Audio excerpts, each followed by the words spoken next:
वाठारमध्ये गॅरेजला भीषण आग. आगीत सुमारे 2 लाखाचे नुकसान.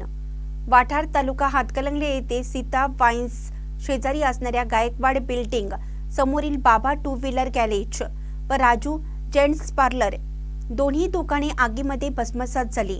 घटनास्थळावरून मिळालेली सविस्तर माहिती अशी की सदरची दोन्ही दुकानगाळे सुरेश यशवंत गायकवाड यांच्या मालकीची असून त्या एका गाळ्यात विजय तुकाराम शिर्के राहणार वाठार यांनी बाबा गॅरेज नावाने टू व्हीलर दुरुस्तीचे काम करतात, तर शेजारचा जेंट्स पार्लर भाड्याने दिलं होतं.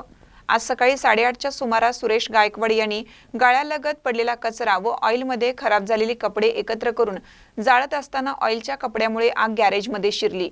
बघेपर्यंत आगीने रौद्र रूप धारण केलं, तर आतमध्ये असणारी सुरेश गायकवाड यांच्या मालकीची दुचाकी दुरुस्तीसाठी काल दिली होती, ती जळून खाक झाली.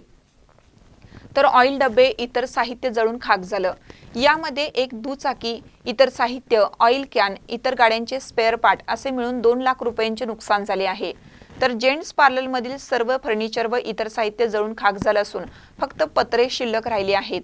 घटनेची माहिती मिळताच जनसेवक प्रकाश कांबळे यांनी घटनेच्या ठिकाणी धाव घेऊन आग विझवण्यास सुरुवात केली. यावेळी विजय शिर्के, अथर्व शिर्के, दत्तात्रय शिर्के, गणेश कुंभार, दादासो दबडे, योगेश दबडे, गणेश क्षीरसागर, दत्ता कांबळे, अतुल देसाई यांनी मदत केली.